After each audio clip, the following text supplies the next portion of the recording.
शहरचं स्वागत सोलापूरला समतोल पाणी पुरवठा करण्यासाठी 1378 कोटी रुपये मंजूर केल्याबद्दल माननीय मुख्यमंत्री देवेंद्रजी फडणवीस साहेब व माननीय पालकमंत्री जयकुमार भाऊ गोरे साहेब यांचे मनपूर्वक आभार।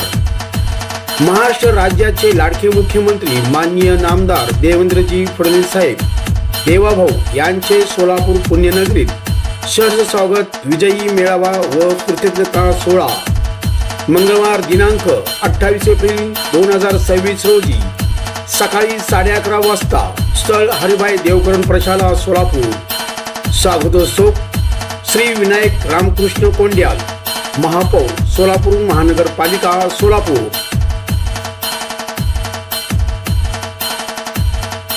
मध्ये आपण त्यांचं स्वागत करूयात आणि या मेळाव्याला संबोधित करण्यासाठी मी विनंती करते आपल्या सर्वांच्या लाडक्या आदरणीय मुख्यमंत्री साहेबांना। भारत माता की छत्रपती शिवाजी महाराज की, धर्मवीर छत्रपती संभाजी महाराज की, बोल सियापति रामचंद्र की, पवन सुत हनुमान की, उमापति महादेव की, नमः पार्वती पते हर हर महादेव। हिंदवी स्वराज्याचे सरसंस्थापक छत्रपती शिवरायांना मानाचा मुजरा करतो। भारतीय राज्यघटनेचे शिल्पकार भारतरत्न डॉक्टर बाबासाहेब आंबेडकर यांना मानवंदना अर्पित करतो। आपल्या सोलापूरचं दैवत सिद्धरामेश्वरांच्या चरणी नतमस्तक होतो आणि आज आपल्या या नवनिर्वाचित सदस्यांच्या सत्कार कार्यक्रमामध्ये मंचावर उपस्थित असलेले ज्यांनी स्थानिक स्वराज्य संस्था निवडणुकीचं नेतृत्व अत्यंत कुशलतेनं केलं ते आपले पालकमंत्री जयकुमार गोरेजी, ज्येष्ठ आमदार विजय मालक देशमुखजी, सुभाष देशमुखजी, आमचे युवा आमदार सचिन दादा कल्याण शेट्टी, त्याचप्रमाणे दुसरे आमचे तरुण आणि तडफदार आमदार देवेंद्र कोठे, सन्माननीय आपले पंढरपूरचे आमदार समाधानदादा अवताडे, या ठिकाणी उपस्थित आपल्या सोलापूरचे नूतन महापौर श्री विनायक कोंडाल, आपले जिल्हा परिषदेचे अध्यक्ष दीपक वैद्य, माजी खासदार श्री जयसिद्धेश्वर स्वामीजी, रणजित सिंग नाईक निंबाळकरजी, योगेश टिळेकरजी, राम सातपुतेजी, प्रशांत मालक परिचारक, राजन मालक पाटील, दिलीप मानेजी, यशवंत मानेजी, रोहिणीताई तडवळकर, शशिकांत चव्हाण, नरसिंग मेंगजी, रश्मीताई बागल, शहाजी पवार, चेतन सिंग केदार, इंद्रजित पवार, ज्ञानेश्वरी देवकर, रंजिता चाकोते, मंचावर उपस्थित भारतीय जनता पक्षाचे तमाम पदाधिकारी, महानगरपालिका, नगरपालिका, नगरपंचायती, जिल्हा परिषद, पंचायत समिती या सर्व स्थानिक स्वराज्य संस्थांचे पदाधिकारी, नगरसेवक, सदस्य आणि उपस्थित सर्व माझ्या भगिनी आणि बंधूंनो, सर्वप्रथम आज या ठिकाणी आपल्या समोर संबोधित करत असताना मी सोलापूरच्या जनतेचे या ठिकाणी हात जोडून नमन करेन की ज्या सोलापूर जिल्ह्यातल्या जनतेने भारतीय जनता पक्षावर ऐतिहासिक असा विश्वास या ठिकाणी दाखवला आहे. खरोखर सोलापूरकरांना मी सांगू इच्छितो, आम्ही तुमच्या कर्जामध्ये आहोत आणि हे कर्ज आम्ही विकासाच्या माध्यमातून फेडण्याचा प्रयत्न करणार आहोत. तुमच्या प्रेमाच्या कर्जात तर जन्मभर राहू, पण तुम्ही विकासाकरता आम्हाला जे कर्ज दिलाय, या 5 वर्षामध्ये या ठिकाणी प्रामाणिक प्रयत्न करून सोलापूर शहर, सोलापूर जिल्हा इथल्या प्रत्येक व्यक्तीच्या आशा, आकांक्षा, अपेक्षा या पूर्ण करण्याचं काम हे निश्चितपणे या ठिकाणी आपण करणार आहोत. मगाशी पालकमंत्री साहेबांनी सांगितलं, 2017ला आपण 49 निवडून आलो होतो. 2026 मध्ये 102 जागा लढवून 87 नगरसेवक आपले निवडून आले. सोलापूरच्या इतिहासामध्ये हा देखील एक रेकॉर्ड आहे. अशा प्रकारचा स्ट्राईक रेट हा कधीच कुठल्या पक्षाला मिळाला नाही. सगळे रेकॉर्ड या ठिकाणी आपण तोडले आहेत. तर जिल्हा परिषदेमध्येही 2017 साली आम्ही 14 होतो. 14 वरनं हनुमान उडी मारली आणि थेट 38 त्या ठिकाणी झालो आणि पूर्ण सत्ता आली. 11 पैकी 10 सभापती आपले झाले. आणि मला हे देखील सांगितलं पाहिजे, एकीकडे काँग्रेस आणि विरोधी पक्षांनी देशाच्या संसदेमध्ये महिलांचं आरक्षण रोखलं असलं तरी स्थानिक स्वराज्य संस्थांमध्ये भारतीय जनता पक्षाने 50 नाही 56% या ठिकाणी आमच्या बहिणींना, भगिनींना, महिलांना त्या ठिकाणी निवडून आणण्याचं काम केलेलं आहे. आणि म्हणून मला अतिशय आनंद आहे की एक प्रचंड मोठा विजय हा आपल्याला प्राप्त झाला. आणि अर्थातच या विजयाचे पहिले शिल्पकार ही शहराची आणि जिल्ह्याची जनता आहे. या विजयाचे दुसरे शिल्पकार भारतीय जनता पक्षाचा सामान्य कार्यकर्ता, एक एक कार्यकर्ता ज्यांनी बूथवर काम केलं तो कार्यकर्ता आहे. आणि अर्थातच या विजयाचे शिल्पकार या निवडणुकीचं जे नेतृत्व करत होते, मग आपले पालकमंत्री जयकुमार गोरेजी असतील की ज्यांनी अतिशय उत्तम अशा प्रकारे हा सगळा समन्वय या ठिकाणी घडवला, नेतृत्व केलं, आव्हानांचा सामना केला. आणि सोबत आपली आमदारांची जी टीम आहे, मग या ठिकाणी विजय मालक असतील, सुभाष बापू असतील, सचिन कल्याण शेट्टी असतील, समाधान अवताळे असतील, देवेंद्र कोठे असतील, किंवा आपले माजी आमदार आहेत रामभाऊ सातपुते, राजाभाऊ राऊत, नावं अनेक घेता येतील. आणि त्याचसोबत शहराचे आणि जिल्ह्याचे पदाधिकारी या सगळ्यांनी मिळून हा विजय खेचून आणलाय. लक्षात ठेवा, हा विजय विकासाचा विजय आहे. हा विजय विकासावर ज्यांचा विश्वास आहे त्यांचा हा विजय आहे. आणि मोदीजींच्या नेतृत्वात होणाऱ्या परिवर्तनाचा हा विजय आहे, हे आपण सगळ्यांनी लक्षात ठेवलं पाहिजे. आणि म्हणूनच पहिल्यांदा तर निवडून आलेल्या सगळ्या लोकप्रतिनिधींना सांगतो, अनेक वेळा आपण निवडून आल्यानंतर आपल्याला असं वाटतं मी माझ्यामुळेच निवडून आलो आहे किंवा निवडून आली आहे, असा समज आपला असतो.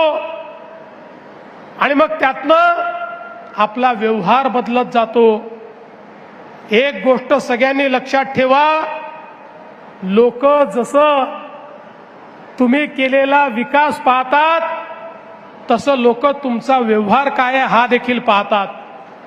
एक वेळ विकास कमी झाला तर चालतो, पण जनतेसोबत तुमचा व्यवहार कसा आहे हे सर्वाधिक महत्त्वाचं असतं.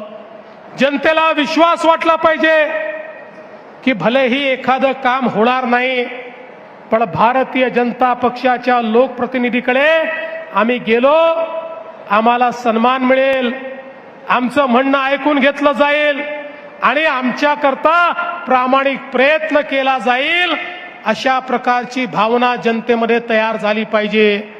आणि म्हणून निवडून आलेल्या एकेका लोकप्रतिनिधीला सांगतो, या ठिकाणी भाजपची परीक्षा मोदीजींनी काय काम केलंय याच्यावरनं तर होणारच आहे, पण त्यासोबत स्थानिक व्यवहार कसा आहे याही माध्यमातून या ठिकाणी होणार आहे. त्यामुळे कुठल्याही परिस्थितीमध्ये पारदर्शी प्रामाणिकतेनं काम झालं पाहिजे. कुठल्याही प्रकारचा भ्रष्टाचार आम्ही खपवून घेणार नाही. या ठिकाणी एखाद्याला पदावरनं काढावं लागलं किंवा एखादं पद हातात नाही गेलं तरी हरकत नाही. लोकांनी पारदर्शी प्रामाणिकतेने काम करण्याकरता आपल्याला निवडून दिलेलं आहे. त्यामुळे लक्षात ठेवा, तुमच्या प्रत्येक गोष्टीत देवाभाऊ तुमच्या पाठीशी आहे, पण चुकलात तर चुकीला माफी नाही, हे देखील या ठिकाणी लक्षात ठेवलं पाहिजे. आणि म्हणून मी तर तुम्हाला एवढंच सांगतो, व्यवहाराचं तुम्ही बघा, लोकांशी तुमचा व्यवहार कसा आहे ते तुम्ही ठरवा आणि त्याची काळजी तुम्ही घ्या. विकासाची काळजी माझ्यावर सोडून द्या. तुम्हाला जे जे लागेल, तुम्ही जे जे मागाल, ती प्रत्येक गोष्ट या सोलापूरला या ठिकाणी देण्याचं काम हे मी निश्चितपणे करेन. आपल्याला कल्पना आहे, सोलापूरच्या अभियांत्रिकी महाविद्यालयाचा प्रश्न 1996 पासून भिजत गोंगळ होता. आमचा प्रयत्न आहे याच वर्षी ते महाविद्यालय सुरू झालं पाहिजे, अशा पद्धतीनं आपण ते काम या ठिकाणी करतो. IT पार्कची आपण घोषणा केली, लगेच लोक म्हणायला लागले नुसती घोषणा आहे, नुसती घोषणा आहे. पण घोषणा करून थांबलो नाही. फेब्रुवारीमध्ये जागा हस्तांतरणाचा आदेश देखील काढला आणि आता एक अत्यंत उत्तम अशा प्रकारचा IT पार्क हा सोलापूरमध्ये तयार करून आमच्या शिकल्या सवरल्या मुलांच्या हाताला काम या सोलापूरमध्ये देण्याचा प्रयत्न आमचा असणार आहे. मला इथे आलो त्यावेळी आमच्या गारमेंट असोसिएशनचे लोक भेटले. ते म्हणाले, साहेब आपल्या सरकारच्या पॉलिसीमुळे आम्हाला फार फायदा झाला. मोठ्या प्रमाणात देशभरामध्ये आम्ही आता रेडीमेड गारमेंट आपले पाठवून राहिलो, एक्सपोर्ट देखील करतो. विमान सुरू झाल्यामुळे त्याचाही आम्हाला फायदा आहे. त्यांनी मला सांगितलं की आता आम्ही सोलापूरच्या गारमेंटचा एक्सपो हा दुबईमध्ये करणार आहोत. मी त्यांना सांगितलं, तुमच्या दुबईच्या एक्सपोला देखील महाराष्ट्र सरकार तुमचा पार्टनर बनेल आणि त्या ठिकाणी आपल्या सोलापूरच्या गारमेंट्सचं प्रदर्शन आपण लावू. पण त्याच वेळी त्यांनी एक मागणी अजून माझ्याकडे केली की सोलापूरमध्ये रेडीमेड गारमेंटचा पार्क तयार झाला पाहिजे. या सोलापूरची संस्कृतीच या ठिकाणी टेक्सटाईलची आहे. या सोलापूरला जे नाव संपूर्ण देशामध्ये मिळालं ते कापडामुळे मिळालं, टेक्सटाईलमुळे मिळालं, चादरीमुळे मिळालं, टॉवेलमुळे मिळालं, ड्रेसेसमुळे मिळालं. आणि म्हणून मी आज आपल्याला आश्वासित करतो, एक आधुनिक रेडीमेड गारमेंट पार्क देखील या सोलापूरमध्ये आम्ही तयार करू आणि त्यातनं इथल्या लोकांच्या हाताला काम मिळेल आणि आपल्या शहरामध्ये मोठ्या प्रमाणात या ठिकाणी समृद्धी येईल. आपण सोलापूर करता पिण्याच्या पाण्याची योजना मंजूर केली. आधी पाणी आणलं, आता ते प्रत्येक घरापर्यंत पोहोचवतो. माझी पदाधिकाऱ्यांना विनंती आहे आणि पालकमंत्री महोदय आपल्याला विनंती आहे, हे काम फार अडचणीचं असतं. नाराजी सहन करावी लागते, रस्ते खोदावे लागतात, अतिक्रमणं थोड्या बाद प्रमाणात काढावी लागतात, कारण पाईप सरळ टाकता येतो, कोणाच्या घराखालून पाईप जाऊ शकत नाही. त्यामुळे याच्यामध्ये आपल्याला खूप लक्ष घालावं लागेल. निधीची कमतरता नाही, पैसा पूर्ण मिळेल. पण माझी अपेक्षा आहे 5 वर्षांनी जेव्हा सोलापूरकरांकडे मत मागण्याकरता आपण येऊ त्यावेळी सोलापूरच्या प्रत्येक घरात दररोज मुबलक पाणी असलं पाहिजे. नळ उघडला तर प्रत्येकाला पाणी मिळालं पाहिजे. या दृष्टीनं आपल्याला हे काम करायचं आहे. उडाण पुलाच्या संदर्भात तुम्ही आत्ताच सांगितलंय, केंद्राच्या ज्या अडचणी आहेत तुम्ही माझ्याकडे पत्र द्या. मी 15 दिवसात केंद्र सरकारमध्ये बैठक लावतो आणि या तिन्ही डिपार्टमेंटच्या NOCs आपल्याला कशा मिळतील हा प्रयत्न देखील आपण करू. एवढंच नाही तर आता कामगारांच्या 13 चाळी आणि 22 सोसायट्या याच्यामध्ये फ्री होल्ड करण्याचा विषय समोर आलेला आहे. निश्चितपणे त्याचाही निर्णय आपण करणार आहोत. सोलापूरचं एअरपोर्ट सुरू झालं, एअरपोर्टवरनं विमान सेवा सुरू झाली. आता पुढच्या टप्प्यामध्ये नाईट लँडिंगचं काम देखील या एअरपोर्टवर करायचं आहे आणि मुंबईला योग्य वेळी विमान जाईल अशा पद्धतीची विमान सेवाही सुरू करायची आहे. मी तुम्हाला एवढं निश्चितपणे सांगतो, ऑपरेटरशी आपण बोलू. ऑपरेटर जो स्लॉट नवी मुंबई एअरपोर्टवर मागेल तो मिळवून द्यायची जबाबदारी माझी आहे. मी तो स्लॉट मिळवून देईल आणि दिवसाची विमान सेवा जी आहे ही आपल्याला या ठिकाणी करायची आहे. आणि आता बसवेश्वर स्मारकाकरता जागा उपलब्ध झाली आहे. महात्मा बसवेश्वरांनी खऱ्या अर्थानं लोकशाही काय असते हे आपल्याला समजावून दिलं आणि एक समतायुक्त समाज तयार करून, एक सश्रद्ध समाज तयार करून समाजाचं उत्थान कसं करता येतं हे आपल्याला शिकवणारे महात्मा बसवेश्वर होते. त्यामुळे आता याकरता जो काही निधी लागेल तो तात्काळ उपलब्ध करून देण्यात येईल आणि अतिशय सुंदर अशा प्रकारचं या ठिकाणी भगवान बसवेश्वरांचं स्मारक हे आपण तयार करू. आपल्याला कल्पना आहे, पंढरपूरला आपण कॉरिडॉरचं काम करतोय. याच वर्षी हे काम हातामध्ये घ्यायचं आहे.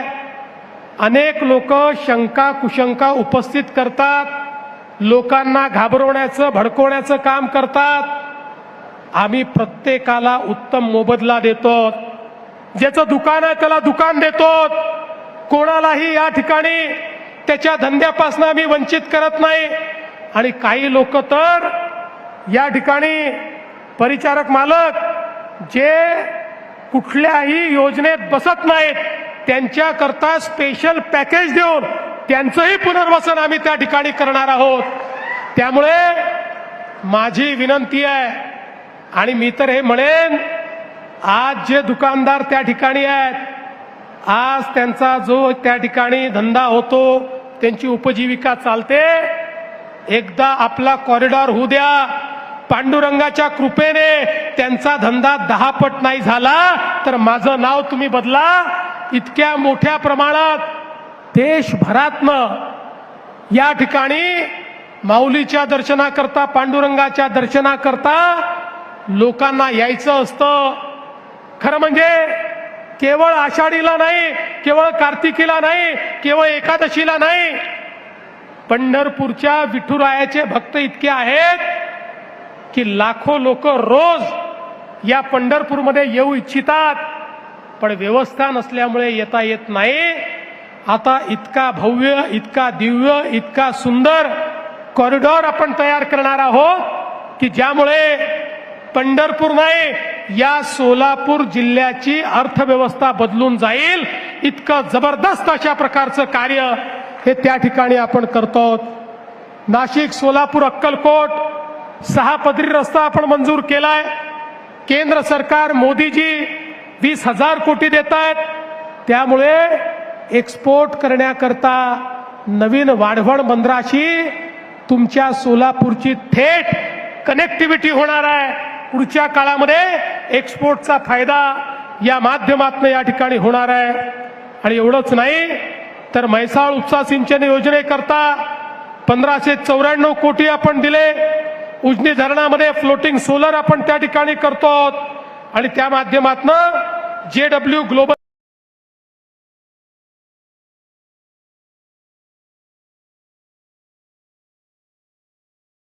इंडियाची सुधारण्याकरता जायकाच्या माध्यमातून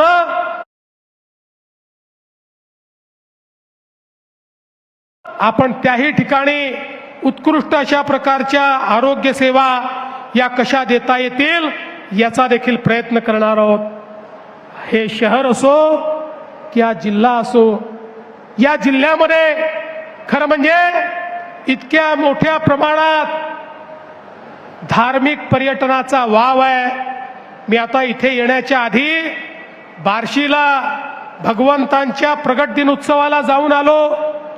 त्या ठिकाणी देखील अतिशय मोठ्या प्रमाणात 1000 वर्ष जुनं प्राचीन अशा प्रकारचं मंदिर, पांडुरंगाचं मंदिर, बाजूला धाराशिव मध्ये आई तुळजा भवानी, त्या ठिकाणी अक्कलकोटमध्ये स्वामी समर्थ.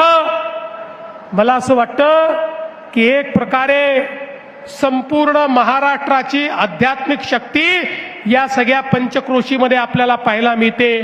आणि म्हणून या जिल्ह्याचा आशीर्वाद मिळणं, या शहराचा आशीर्वाद मिळणं, सिद्धरामेश्वरांचा आशीर्वाद मिळणं हे मी आपलं भाग्य समजतो.